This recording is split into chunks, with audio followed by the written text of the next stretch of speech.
event store will include a number of options, including Mantis blueprints, as I theorized last week when this was announced about the Mantis blueprints.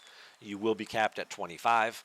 They did confirm that somewhere else, but yeah, you will be capped at 25 blueprints per incursion run.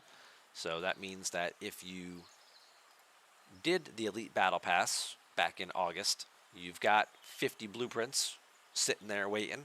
So you'll do this event November, the first week of November. You'll do the other event, the next incursion event, which should be the last week of November, leading into early December, or first week of December, first couple days of December, somewhere around there. And then you'll have a Mantis available to you if you're able to get enough blueprints from it.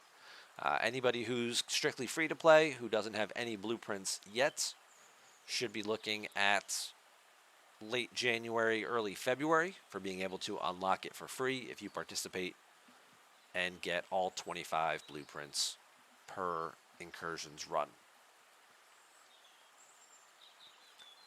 Oh, it's right there, next line. Players can unlock up to 1/4 of a Mantis per run of infinite incursions. Keep reading, dumbass.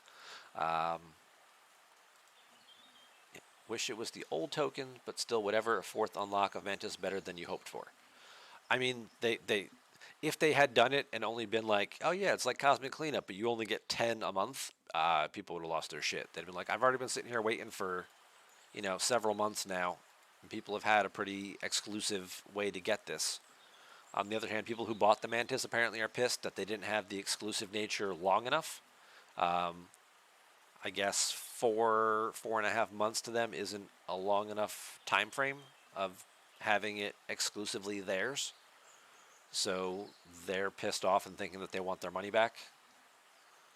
I mean, there's 6 months is usually the guaranteed sort of timeline on stuff we see, but it's not like it's a hard and fast rule. So I don't think you guys can sit around waiting for your refund checks, and let me know when those come in.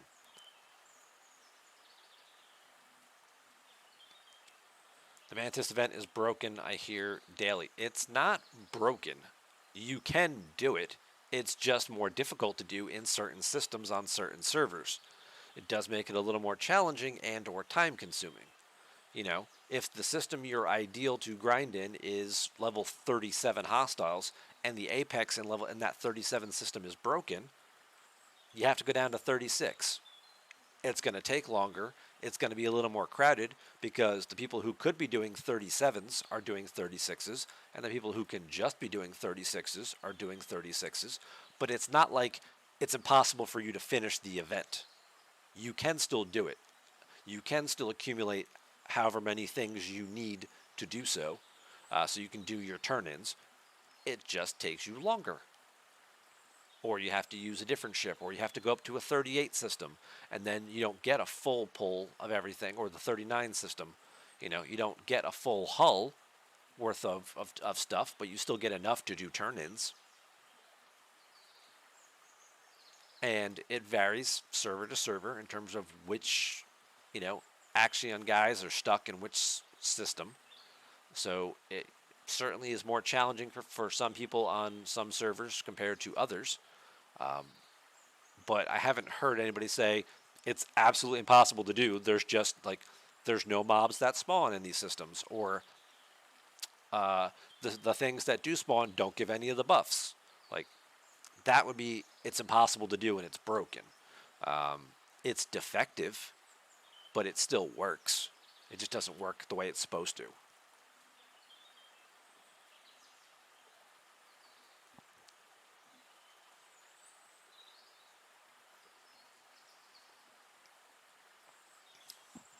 But judging by the fact that most people who paid for the Mantis got their Mantis, they got it up to tier 3, tier 4, tier 5. I think mine's tier 5.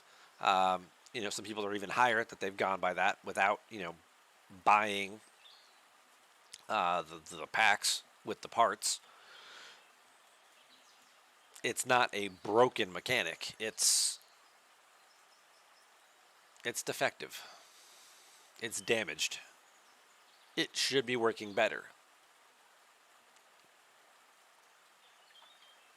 And unless, again, could be completely wrong because, again, I'm not on all 192 servers or whatever we have. That maybe there are some servers where it legit is just impossible to finish every day. Um, but I have to believe that there is a way to get it done. You might just have to rank down, go to a lower system, and spend more time out there killing stuff to get it done. Or you might have to go to a higher system that's above your head, where you're punching up more, and you're not getting a full hull a full cargo worth of loot per hull. So then maybe you can't do double pulls on stuff because you just don't have enough loot to go around, but you have enough between your daily two tokens that you can at least do single pulls of each thing. I haven't heard anybody say that yet. That like I can't even get that much. Usually it's people like I want to do a double pull of my syndicate XP and I can't. It's like well the double pull is already like 4 to 5 times more expensive than the single pull is anyway. So uh, you know you're just gonna have to live with single pulls for a little while. Sorry.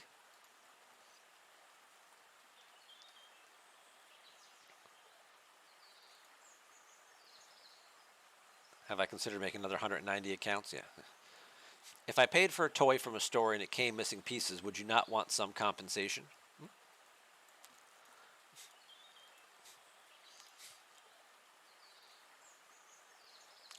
I don't see it as missing pieces. I think of it as, you know, the movie Big, right? If you remember that one with Tom Hanks, where he's the little kid who turns into, the grown up man overnight because he wished on the wishing thing.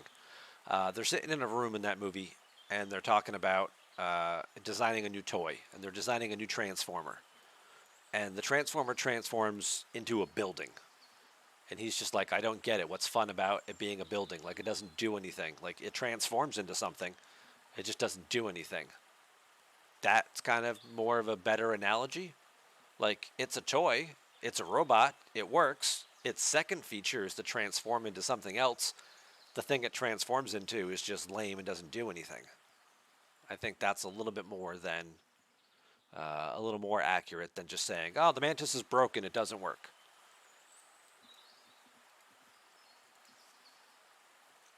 Yes, the movie from the '80s. Yes, before half of you were born, I'm sure.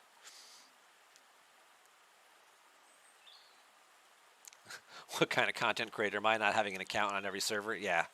All right. I'll get to that. We'll just start naming them. They'll all be Tiberius 2187. You know, 1 to 192. We'll just start tacking on numbers at the end of all of them, so then I can check in on what's going on every single server. Let's see. At 6 months apiece to get them to Ops 35. Yeah, that should be fine. Yeah, no problem.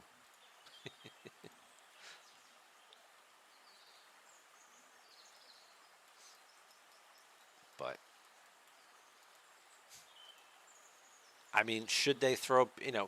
Would it be in their best interest to give people who have the Mantis some type of bonus loot thing, whether it's more of the actual loot, whether it's a gift chest that has some ship parts and some research parts in it, and just be like, here, we're really sorry the Mantis hasn't lived up to the expectations we set for it. That would be a very good PR move and a very good way of acknowledging that they didn't deliver on what they said it was going to do, so that I could understand. And I think it would be a good way to earn some goodwill on their part. But in terms of like telling people like, oh, we have to give everybody their $100 back because the Mantis hasn't worked, you know, first off, that's just not going to happen. They're never going to give anybody their money back for anything. Um, but I also think that that's probably too harsh of a penalty because I think, if you were grading the Mantis, you'd probably give it like a B minus in terms of doing what it said it was going to do. If you read the label and said, all right, here's everything that this is supposed to do, You probably give it like a B minus, 3.5 star review, like on Amazon or whatever. Like, yeah, it kind of works and it kind of does the things it says it's going to do, but I still don't feel any thinner.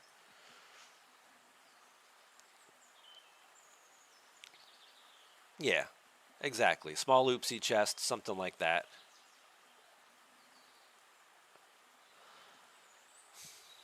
Something that could just sort of, you know, recognize that they didn't live, they didn't fulfill the expectation that they set when they released the ship. They made some tweaks to it initially, and they said, hey, here's what you're going to be able to do with it. And there's plenty of people who haven't had that experience. Completely understandable.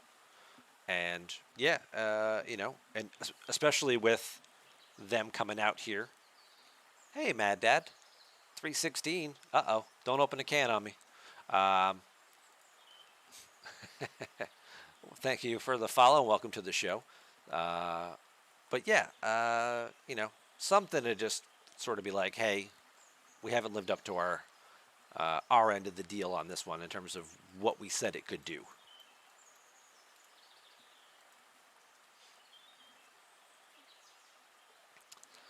You're so happy you finally found somebody whose level is higher than me so I can learn something about this dang game. Well, welcome to the show. Um, Welcome to the game. Where I'm guessing you're a fairly new player. Have you been watching a lot of like the sponsored streams where it's people who are just trying out the game for the first 10 levels or so to, you know, make their $50 or $100 or whatever, and then they move on to something different? You wouldn't ask for a refund, but something to quell the frustration. Yeah, exactly. Forgotten. Exactly. And, especially with incursions coming up and now people being able to source it, the free people aren't going to get the Mantis until the next incursion event, which would be, you know, probably like November 30th through like December 2nd, somewhere in there. I don't have a calendar in front of me, but somewhere in that ballpark is where I'd guess it'll fall. And so if they give everybody, hey, now that people are going to get the Mantis for free, for everybody who paid for the Mantis already, here's a comp chest for us failing to live up to the expectations that we set. I hope you enjoy this extra, you know, loot to refine extra, or here's some extra ship parts and some extra research materials. I think that would probably go a long way. So, yeah, that's what you've been watching.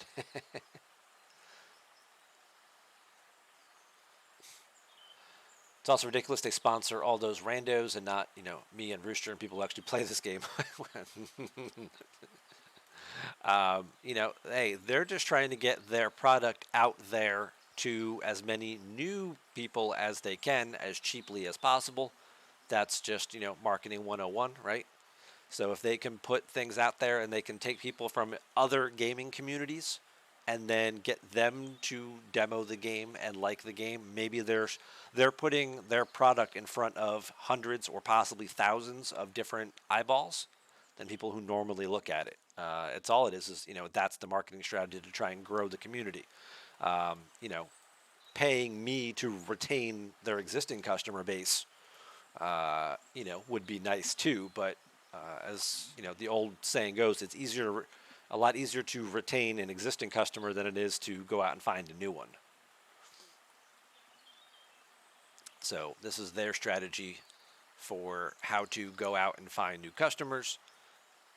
Is they try and get people who have decent sized followings to run some streams, to demo out the game, put it in front of an extra 50, 100, 150 eyeballs, try and get 10 or 20 of them to create accounts, take those accounts to at least level 10, I think is what the requirement is. And then they get like $5 per person or something like that, up to like a $50 or $100 maximum reward, depending on the sponsorship. A lot of games do this on Twitch. It's not just Fleet Command. There's dozens of games that run this same model through stream elements and other things like that. So it's not a uniquely Scopely kind of thing. This just seems to be sort of how this industry works, to get people trying new games constantly all the time and not just focusing on just like one individual game that they really like and kind of getting people to try and diversifying and play different things. This seems to be their methodology for that.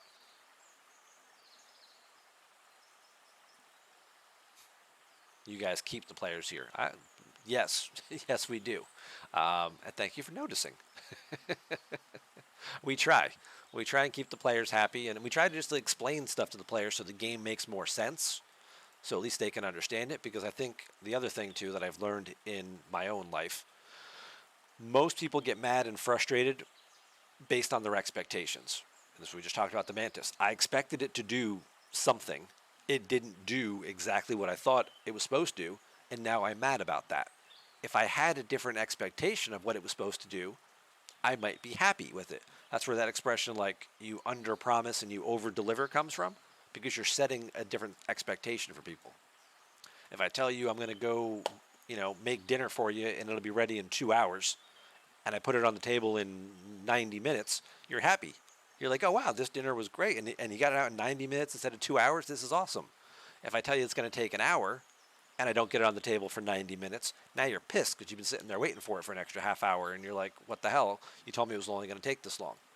You set the wrong expectation up front, and that is something that Scopely still has some trouble with, is setting expectations and then actually meeting them. And if you can't meet the expectation you're setting, don't set it. Don't tell people this is what we're going to do, and you're going to have this new thing, and it's going to be awesome. Here's what we're going to do. If you can't actually get it to do it and get it to work right, under promise, and then over deliver later.